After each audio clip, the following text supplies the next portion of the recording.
Mas eu quero falar nesta noite, irmãos, sobre 3 reações distintas, diferentes ao nascimento, ou sobre o nascimento de Jesus. Sobre o nascimento de Jesus. Hoje de manhã eu falei sobre também uma mensagem a respeito do Natal, né? Sobre realmente qual foi a missão que Jesus veio nos trazer ao nascer. Quem estava aqui, né? Certamente ouviu. Se você não ouviu a mensagem de manhã, você pode assistir nas redes sociais. E agora à noite, irmãos, vamos ver, baseado principalmente nesse texto, 3 reações diferentes que pessoas diferentes ou grupos diferentes tiveram a respeito do nascimento de Jesus. Porque de uma forma ou de outra, irmãos, o nascimento de Jesus, ele tem chamado a atenção do mundo todo, para o bem e para o mal. Pessoas que foram impactadas com o nascimento de Jesus e o reconheceram como Rei, como Senhor, como Salvador, e tiveram as suas vidas transformadas. Pessoas que viram no nascimento de Jesus um nascimento, né, ou um fato que ficou na história, praticamente não vou dizer das nações do mundo todo, mas de grande parte das nações, principalmente o mundo ocidental, e grande parte também, ou boa parte do mundo oriental. Mas teve aqueles que realmente tiveram as suas vidas mudadas com o nascimento, com a vinda do Rei Jesus. Jesus, ele foi visto, irmãos, como um rival.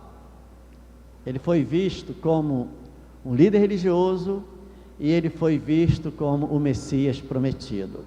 Primeiro, como rival, ele foi visto por Herodes. Herodes, ele ficou muito perturbado, irmão. Nós lemos aqui, né, no versículo 3, ao ouvir isto, o rei Herodes ficou alarmado.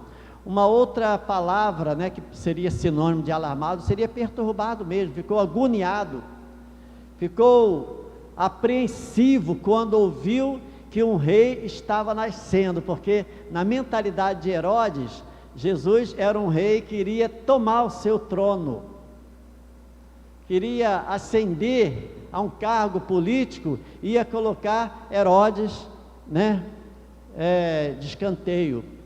A história não exatamente, mas nos remete à época do Egito, quando o povo de Israel estava sofrendo debaixo da opressão de Faraó, e também havia um certo rumor que Israel iria levantar um líder para libertar o povo. Faraó era o rei, né? Era quase considerado um deus para os egípcios, né? E o povo de Israel, o povo hebreu, estava ali sofrendo muita opressão, tendo que trabalhar, tinha uma certa liberdade, mas não liberdade completa. Eles queriam ter liberdade para adorar a Deus, queriam ter a sua própria nação, a sua própria terra. Então começou a haver um rumor de que ia nascer um rei, um líder, ia nascer um libertador no Egito. Aí, sabe o que aconteceu? Faraó mandou matar todos os recém-nascidos, as crianças que nasceriam. As parteiras tiveram ordem de Faraó para não deixar os meninos, né, as crianças do sexo masculino sobreviverem. A história é muito linda, né? Linda porque nós sabemos o final, mas muito trágica para quem viveu naquela época, e para as mães, para as mulheres grávidas, que houve uma sentença, houve uma ordem de Faraó para matar todos os recém-nascidos meninos. E a mamãe de Moisés, né, Joquebede, quando nasceu o seu filho, ela escondeu, depois colocou no cestinho, colocou no rio, e ele foi achado pela filha de Faraó. A história muito bonita. Por quê? Porque Faraó não queria um rival, assim como Herodes ouviu falar que nasceria uma criança que se tornaria um rei, queria conquistar ou conseguir a liberdade do povo judeu oprimido, né, no passado pelo faraó do Egito, mas já foi oprimido pelos assírios, já foi oprimido pelos babilônios, e agora pelos romanos, irmãos. Então, para Herodes, o nascimento de Jesus foi recebido com muita apreensão, com muita perturbação, porque Jesus seria um rival para ele. Por quê? Porque na mentalidade de Herodes, Jesus seria um rei político.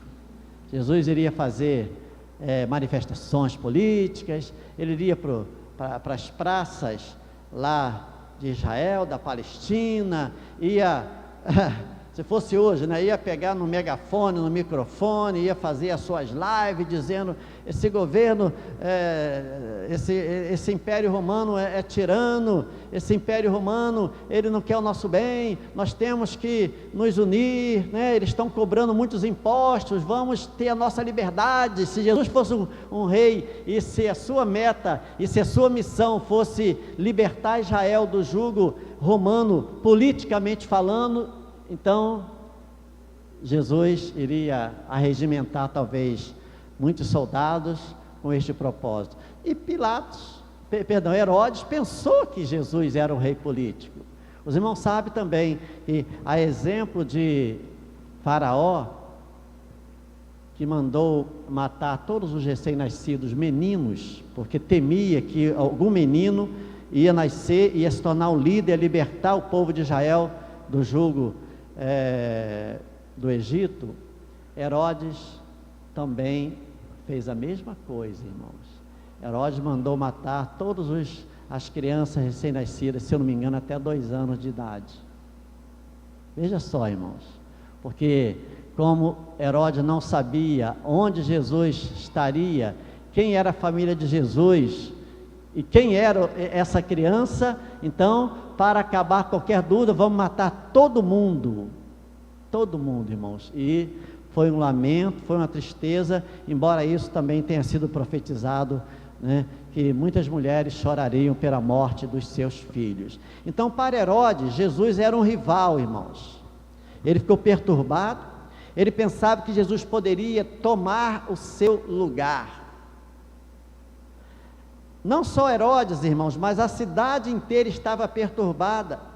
Herodes ficou muito perturbado, irmãos, porque para ele Jesus era um rival. E o nascimento de Jesus, que foi um grande acontecimento, mas de uma forma completamente diferente, irmãos. Eu já falei aqui em outros natais,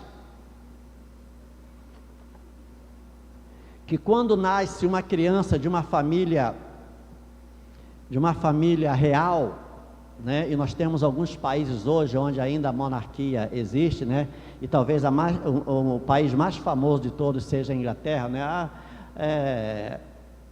a Inglaterra, onde tem a rainha lá, que tem quase 100 anos, ela tem o seu marido, ela tem os seus filhos que estão na linha de sucessão, e seus filhos têm seus filhos que têm seus filhos, e de vez em quando a gente ouve falar que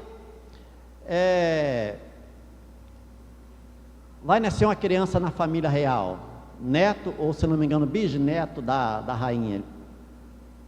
Isso é um acontecimento no mundo todo, irmãos. Agora, na era das redes sociais, da internet, existem apostas, casas de apostas, para as pessoas tentarem adivinhar qual vai ser, se vai ser menino ou menina.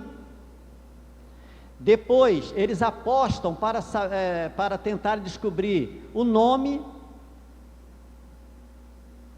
enfim, essas coisas todas. E quando nasce a criança, é noticiado do mundo todo, e a notícia está nos jornais, nas revistas, nas redes sociais, de um modo geral. A criança, ela nasce realmente em berço de ouro, irmãos. Não tem essa expressão, fulano nasceu em berço de ouro, A gente fala isso como uma expressão popular, porque quem nasce em berço de ouro mesmo são as crianças dessas famílias, reais.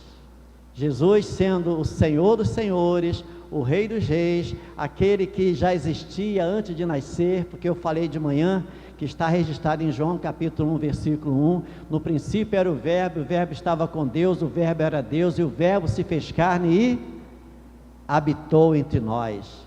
Ele estava desde o início com Deus, irmãos. e sem ele nada do que foi feito se fez. Muito profundo, irmãos, o que nós lemos lá em João capítulo 1. Depois, mais para frente, fala que Jesus veio para os seus e os seus não o receberam.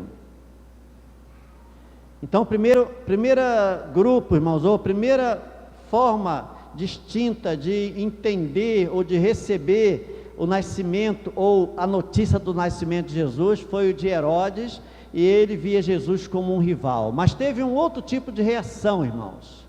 Os escribas que eram os religiosos, os homens versados nas leis, né, de Moisés, no Pentateuco, na Torá, aqueles que eram responsáveis por transcrever a palavra, eles tinham muito conhecimento. Vamos ver aqui do versículo 4 ao 6. Então Herodes convocou todos os principais sacerdotes e escribas, né? Esse segundo grupo formado pelos sacerdotes, que eram os chefes religiosos da época, e os escribas, que eram os guardiões das letras, que transcreviam, né? Que protegiam a letra, o Velho Testamento, vamos dizer assim. Esses sacerdotes e escribas, irmãos, foram convocados por Herodes, e Herodes perguntou a eles, onde o Cristo deveria nascer? Herodes, o rei Herodes, um homem do povo, um homem que não fazia parte da nação de Israel, não fazia parte do grupo religioso, um homem que era político, ele perguntou aos escribas e aos sacerdotes, fez uma pergunta bastante relevante a pessoas, vamos dizer assim, certas, porque esses homens sabiam, embora eles não soubessem exatamente, mas eles sabiam profeticamente onde Jesus nasceria. Então vou ler de novo, versículo 4, então Herodes convocou todos os principais sacerdotes e escribas do povo e lhes perguntou onde o Cristo deveria nascer. Eles responderam o quê? O que eles responderam, irmão? Leu comigo? Em Belém da Judéia, porque assim está escrito por meio do profeta, e você, Belém, terra de Judá, de modo nenhum é a menor entre as principais de Judá, porque de você sairá o guia que apacentará o meu povo. Porque de você sairá o guia que apacentará o meu povo. Está lá em Miqueias capítulo 5, versículo 2. E tu, Belém Efrata, pequena demais para figurar entre as milhares, de ti me sairá aquele que há de reinar em Israel, aquele que apacentará o meu povo. Então os escribas e os sacerdotes, que eram religiosos, que eram conhecedores da palavra, que conheciam os profetas, que conheciam as leis, que conheciam a palavra, vamos dizer assim, e as profecias, eles sabiam, e eles chegaram a citar para Herodes, olha, nós sabemos onde esse rei vai nascer, está escrito que vai ser em Belém. Então eles tinham o conhecimento, irmãos, do lugar onde Jesus nasceu, e eles então responderam para Herodes, que não queria saber para ir adorá-lo, embora ele tenha falado, olha, eu quero saber onde essa criança vai nascer, onde esse rei vai nascer, porque eu também quero adorar. Mas não era mentira, mas era mentira, irmãos. Então, para os escribas, irmãos, e para os sacerdotes, vamos dizer assim, eles viram o nascimento de Jesus, embora sabendo, né, que havia sido profetizado, mas como, vamos dizer assim, quase como um mito religioso, irmãos. Não deixaram que o nascimento de Jesus causasse nenhum impacto na vida espiritual e nem na vida religiosa, né, de forma profunda. Eles sabiam por causa da profecia, mas não foram impactados com a notícia do nascimento de Jesus. O nascimento de Jesus não teve o significado que deveria ter para muitos religiosos judeus da época, irmãos. Interessante, para os reis magos, a vida desses reis magos, a vida foi impactada. para os pastores que guardavam as suas ovelhas, né, nas vigílias da noite.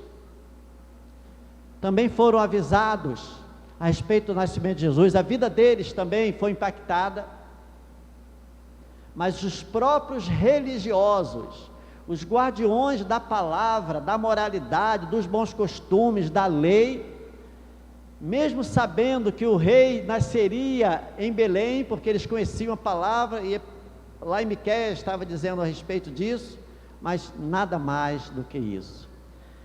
Eu diria que o maior evento na história dos judeus ocorreu, irmãos, estava acontecendo, estava presente, e os líderes religiosos perderam a oportunidade de serem as testemunhas deste grande acontecimento. As testemunhas desse grande acontecimento, irmãos. Assim acontece também para muitos hoje. Muitos religiosos, irmãos, que vão até celebrar o Natal, mas não como o maior acontecimento da história da humanidade. Uma vez, eu vi uma ilustração, eu gostava muito de ouvir o pastor Nilson do Amaral Fanini. Alguém conheceu aqui? Alguém ouvia? Pastor Batista, primeira igreja batista de Niterói. Ele foi contemporâneo do nosso saudoso bispo Roberto Macalister também, né? E ele tinha um programa na TV que eu gostava de assistir, se eu não me engano, se eu não estou enganado, o nome do programa era Reencontro, se eu não estou enganado também era na TVE, não sei, que nem se existe ainda, né? E eu gostava muito de ouvir o pastor Fanini, porque ele tinha uma mensagem muito simples, muito objetiva, muito evangelística, né? Embora ele fosse um teólogo, um pastor, mas ele não usava de linguagem rebuscada e difícil, e teologias complicadas, e exegeses, não, a mensagem era simples, como deveria ser, como do próprio bispo Roberto Macalister também, quem não conheceu pode ir lá no YouTube, né, e colocar Roberto Macalister, vão poder assistir algumas mensagens dele, como o próprio Billy Graham, uma sumidade, irmão, nos Estados Unidos, um homem conselheiro de vários presidentes da república, um pastor batista também, no entanto, tinha uma mensagem muito simples, evangelística, né? Assim como nós devemos pregar de forma simples também. Então, o pastor Fanini, ele falou uma ilustração a respeito do Natal, muito interessante, que eu guardo até hoje.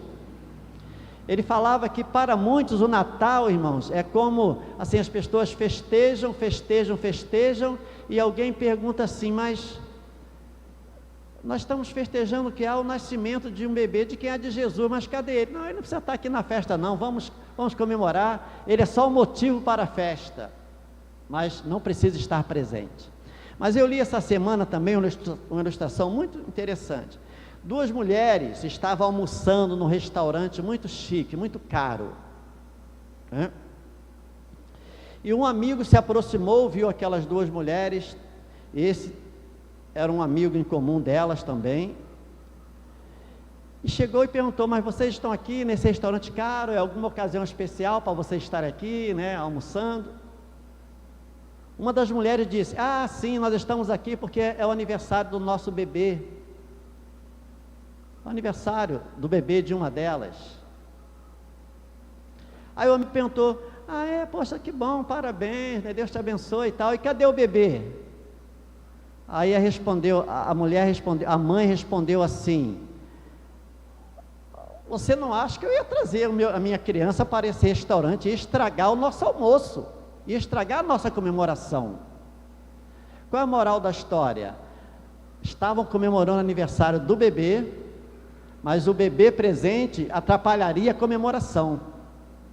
Faz muito sentido, irmãos, quando eu li essa ilustração, e é exatamente assim, Jesus é o pretexto, mas ele, se estiver presente, vai estragar a comemoração de muita gente, porque se o Natal for comemorado como ele deve ser comemorado, com alegria, com ação de graças, com cântico, com oração, com a leitura da palavra, sem embriaguez, amém, irmãos?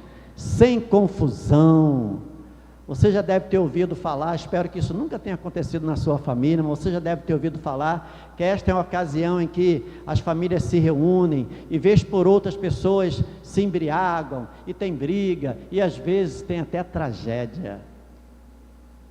Mas o pretexto é Jesus, é o aniversariante, que certamente não é convidado, porque onde Jesus chega, há paz, amém, irmãos? Onde Jesus chega, as trevas vão embora.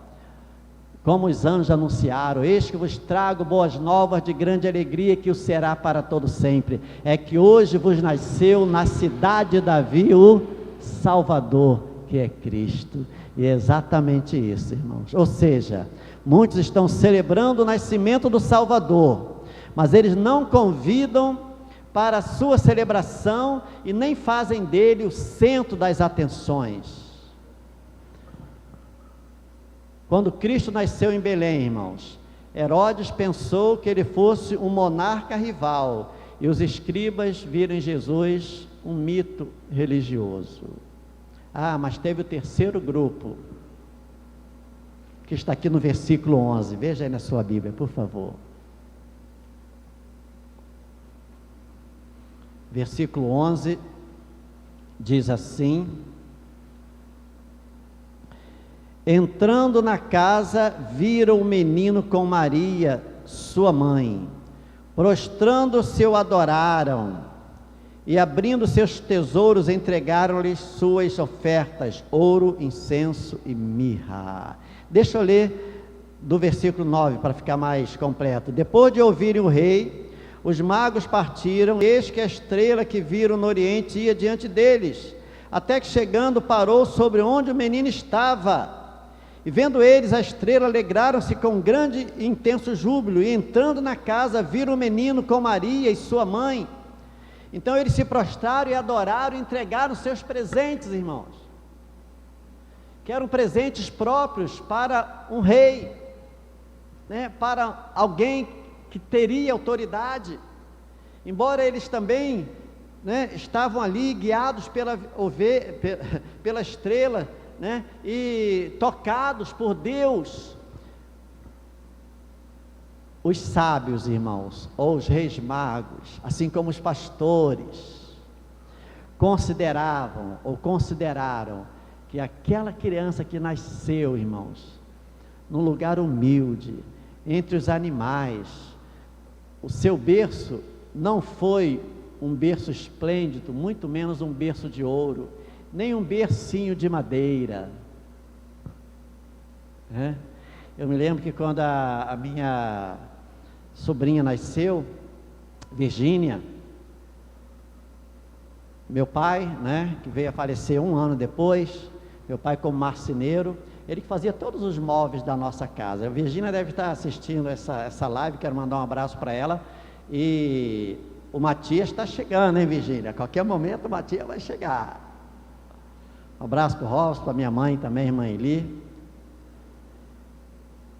E meu pai fez o bercinho. Não foi o Moisés, né? Um berço que se usava muito, que se usou durante muito tempo. Mas meu pai fez um berço com muito carinho, irmãos. Comprou madeira, compensado, colocou aquelas tiras de madeira, eu acho que invernizou ou deixou na cor natural. Depois esse berço foi doado, né, para uma outra família também. Quando Jesus nasceu, irmãos,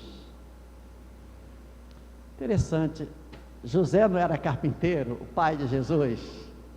Não poderia ter feito um bercinho simples, mas nem isso Jesus não teve, irmãos. Porque José teve que ir com Maria para o recenseamento. José teve que colocar Maria grávida em cima de um animal e cavalgar muitos e muitos quilômetros. Quando chegaram em Belém, não tinha lugar em nenhuma hospedagem, irmãos. A gente pensa hoje, às vezes, em hotel 5 estrelas, tem até acho que de 6 estrelas. A gente pensa em hotéis mais simples, a gente pensa em pousadas. A gente pensa às vezes em pessoas que alugam uma kitnetzinha ou um quarto. Jesus não teve nada disso, irmãos, não tinha lugar. A cidade era um alvoroço só, havia uma perturbação geral, todo mundo estava alarmado. E Jesus nasce então numa manjedoura, que era um coxo, né? A expressão feia, mas era mais ou menos isso, um lugar onde os animais comiam. Essa palavra manjedoura, eu ouvi um pastor dizer certa vez, que ela vem da palavra comer, manger, se eu não me engano, não sei se é latim, não sei se é francês, veio de uma manjedoura, lugar onde os animais comiam. Jesus cercado por animais, o cheiro não devia ser agradável, irmãos.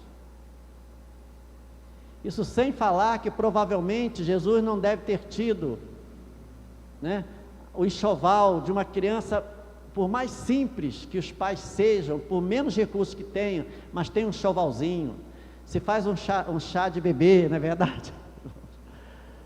Jesus não teve nada disso, mas aqueles reis magos e aqueles pastores, eles viram que ali estava o Rei dos Reis, o Senhor dos Senhores. Não foi Herodes que viu Jesus como um rival, nem os religiosos que trataram Jesus apenas como um mito. Veio para o que era seu e os seus não receberam. Mas a todos quantos receberam, deu-lhes o poder de serem feitos filhos de Deus, a saber, os que creem no seu nome. Isso está lá em João, capítulo 1, versículo 1. Então, a rejeição de Jesus se deu já desde o seu nascimento, irmãos. Então, eu quero já caminhar para o final desta mensagem, nesta semana que abre, né, as festividades do Natal, dizendo que Natal, irmãos, não é sobre presentes, Natal não é sobre comidas e bebidas. Eu acho que é uma época do ano muito legal, né? Eu acho que isso nos remete à nossa infância, não é verdade, irmãos? Quantos aqui se lembram muito de quando eram crianças nessa época de Natal? Levanta a mão aqui.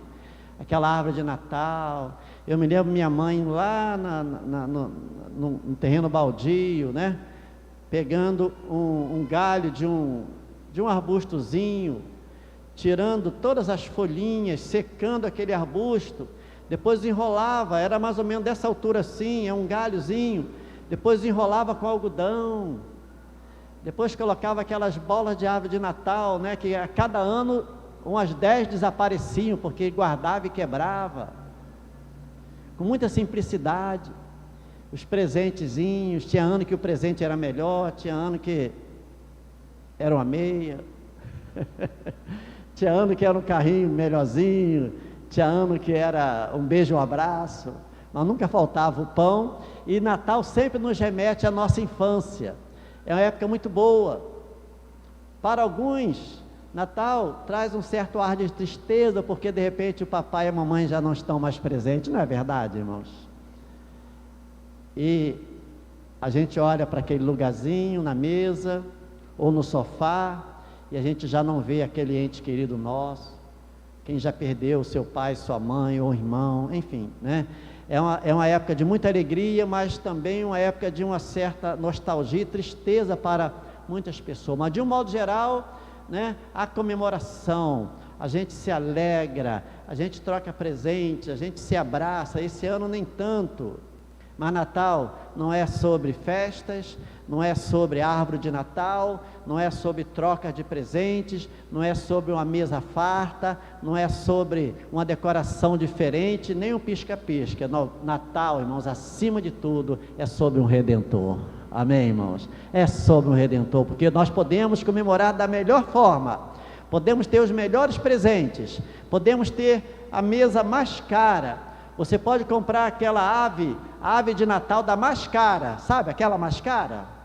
Você pode comprar os melhores presentes para os seus filhos e para você, mas se você não foi alcançado ainda pelo Redentor, se você não se prostrou como aqueles reis magos dizendo: viemos para adorá-lo, reconhecer que tu és o Cristo, o Messias.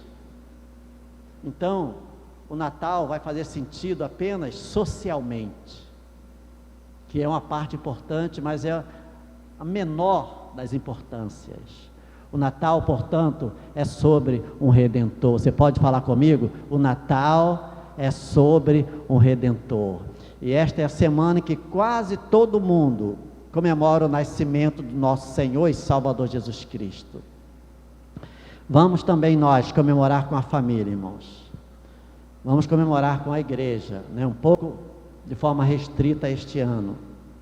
Mas não vamos esquecer da mensagem anunciada pelos anjos. Agora, Lucas 2, por favor, irmãos. Lucas 2, de 8 a 12. Terceiro evangelho. Os irmãos podem ficar de pé comigo, por favor, irmãos. Irmãos já estão sentados aí já há uns 40 minutos. Lucas 2, de 8 a 12.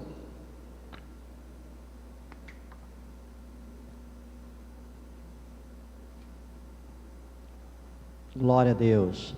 Havia naquela mesma região pastores que viviam nos campos e guardavam os seus rebanhos durante as vigílias da noite. E o anjo do Senhor desceu aonde eles estavam, e a glória do Senhor brilhou ao redor deles, e ficaram tomados de grande temor. O anjo, porém, lhes disse: vamos ler em voz bem alta, irmãos, o que o anjo falou para esses pastores, bem alta, por favor. Não tenham medo, estou aqui para lhes trazer boas novas de grande alegria, que será para todo o povo. Mais alto ainda, é que hoje, na cidade de Davi, lhes nasceu Salvador, que é Cristo, o Senhor. E isto servirá a vocês de sinal: vocês encontrarão uma criança envolta em faixas e deitada em manjedoura. E de repente apareceu com o anjo a multidão do exército celestial, louvando a Deus e dizendo, vamos ler para terminar o que eles disseram, irmãos: glória a Deus nas maiores alturas, e paz na terra entre os homens a quem Ele quer bem. Isso é Natal. Assim Jesus veio. Não foi compreendido por muitos, mas por nós que já fomos convencidos pelo Espírito Santo, que aquela criança não era apenas um bebê. Ele foi concebido por obra e graça do Espírito Santo. Ele veio da semente da mulher. Maria não teve intimidade com José para gerar, Jesus. Ele foi o prometido de Deus. Ele foi aquele que foi prometido em Gênesis 3,15, ele foi profetizado em Isaías 53, ele foi profetizado a respeito do lugar do seu nascimento em Miqueias 5,2, foi falado sobre muitas coisas, e as pessoas reduzem o Natal a uma festa, vamos dizer assim, a uma festa, boa festa, mas apenas uma festa. Mas nós que já abrimos o nosso coração para o Senhor, irmãos, sabemos o que Jesus veio fazer. Feche seus olhos, vamos orar.